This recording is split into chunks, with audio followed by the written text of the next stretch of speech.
Good afternoon, this is Zachary from Zachary Sweeps, and I thought I'd just do a quick video on the traditions of the use of chimney brushes and rods. I've put it in this flower bush because it's still flowering, and I thought it looked pretty cool actually, to be fair. So I wanted to tell you a bit about it. Chimney rods and brushes were invented in 1864 by a gentleman in England, of course, and and they were designed because Victorian houses had narrower flues, and they needed a way of getting brushes around the actual chimneys themselves. So that's when the cane rods were invented. So there you go. That's the cane rods. They used to be. They would say they're a metre and a half length, but in them days we didn't measure things in meters. We measured them in feet, like we do now. A lot of stuff, but some people want to stay in meters, but I prefer feet. So it was about 4.5 feet long, each rod, and then you had a brush like that with a block head on it. And what that block head meant was the block bit just here. That was the block head that would go through, and that would go through. These are very old rods and brush. I have a few of these, and I've thought about, I'm going to leave it in the garden actually. This is my garden, and I'm going to leave it there. I've got a Georgian pot just in there, and then I've got just a basic one, cannon pot just there, both waiting for a customer that needs them.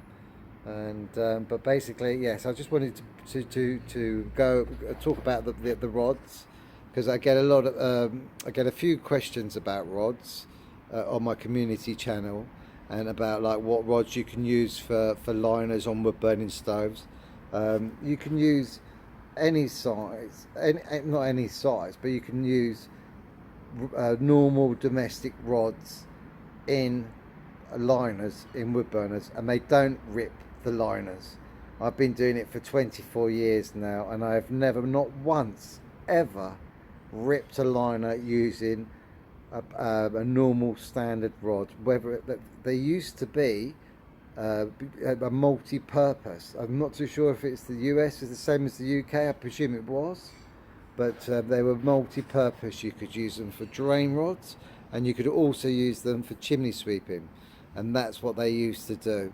And the longer, the higher, or the longer that you go in the drain, the thicker the rod that you would need, because obviously if it was too long, so you have to remember, like some of these liners, they can be 60 feet tall. So like if you have like thin rods, like the rods that you see me using, I've got thicker ones as well. They would not go up a 60-foot liner. You'd have to do it from the roof down, which is what we do when we get to over 75 feet. One day I will show you how that is done. That you have to do it from the roof down. You can't do it from the fireplace up, and you have someone waiting at the bottom. And that's why when you look at a lot of I suppose it won't be so much in the US, but in the UK you have a lot of very old buildings that have lead hatches that you can get out to. I've got some fantastic pictures actually of like the wooden ladders set up at the side of the house, going straight up with a horse and cart supporting it. But I just wanted to just do this video on these. Basically, they before they used these cane rods, they used to use small children, and that started in the 16th century. Before that, they used to just burn the tar out of the chimney, because there was no one.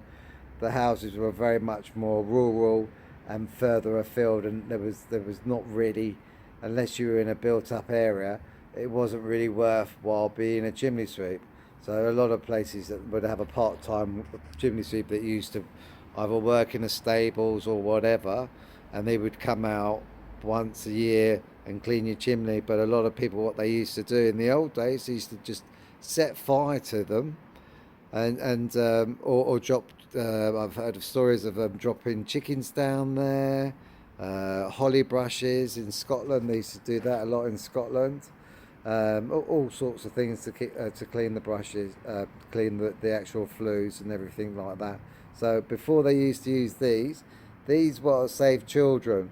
That from the 16th century onwards, they used to use children in chimneys, and then they used in the 1864, I think I said, or 1863, they started using cane rods because the actual chimneys got narrower and the children were too small to actually contemplate, not contemplate, but they couldn't comprehend how to clean a chimney because they were too little and their brains wouldn't function. And obviously, there was new rules that came into effect about it. I know that there was in certain European countries that it went on to the 1930s, but in England it didn't. So like there is videos out there, but especially on YouTube that you can see. I've seen them where there's children of 3 years old going up in. What they used to do, they didn't climb up the chimneys. They used to go to the roof and they used to tie the rope on them, and they used to lower them down to clean them. And then if they didn't clean them quick enough, what the chimney master used to do was he used to light a little fire at the bottom of the fireplace to make them speed up and work quicker. They're very brutal and they had no respect for children in them days. And then after the cane rods, what they did after that, they used nylon brush, well, plastic ones, and nylon ones, and then it just went on from then. Then from that sort of period of time, I'm not too sure when they were actually came into effect, but they've been using them ever since, and they are perfectly well and fine to use on wood burning stove liners. As I said, I've been a chimney sweep for 24 years, coming on to 25 years now. I've never ever had an issue. The only time I've ever had an issue with a liner is when they get rotten and they're old, because they only have normally have about a 25-year lifespan. And I have to stress that that the US and the UK have very different rules when it comes to stuff like this. So what I'm saying to you now might be completely different and alien, which it will be because there wasn't an America in the 16th century, for starters. So, it's like I think it was just the Indians were there then. So obviously being the UK being a very very old country, the history goes back thousands of years, whereas in America it goes back a few hundred years. So obviously these sort of things probably never happened in America. You probably never had chimney as chimney sweeps. They used to call them chimney sweepers as well. But yeah, then they went on to nylon brushes or plastic ones, whatever you want to call them, and that was fine. And they've been fine ever since, and people still use them now. And the thing is like now you have power sweeps, which people have started to use now. I'm not a big fan of them personally because I've been trained in the old traditional ways, and I prefer working the traditional ways. And when I finish my career, I will be finishing it as a traditional sweep. I probably come to across like 1 or 2 jobs every year that I need a power sweep, and people don't like it. I'm not sure about the US because I know that the US is very different to the UK. But in the UK, people don't like power sweeping because it doesn't just get rid of the tar on the actual chimney. It also takes bits of brick off and brick dust, and customers don't like that. And that's why I'm very busy, and people with power sweeping aren't as busy as I am. So I just thought I'd just share that with you. Just a little bit of a history lessons on the old original chimney sweeps, brushes and rods. As I said, they did them taller. They went up to about 4.5 feet. And then this is one particular brush that they used. This would be the main one that they used, and if you looked at the old photos you would see that they probably have this on their shoulder carrying around and all covered in soot. So anyway, I hope this was educational for you. Have a fantastic evening tonight. I'm home early today, which is great, and I'm going to enjoy it. So have a great evening, and yeah, and so long live the community channel. And remember, I must stress this so much, that the US and the UK are so different when it comes to rules and regulations. A lot of your houses are wooden. You know, in the UK, our houses are made of brick, like all of them, and the very small percentage, which will be log cabins that people hire out, or chalets that people will hire out and go on holiday to. But our homes are made of brick, so our regulations when it comes to installations are very different to yours, because they're where they are built. They're not built in flammable houses. They're built in brick houses. So it's a lot different, and that's why we have twin wall flue systems going through the ceilings and stuff, and through roofs where there is timbers.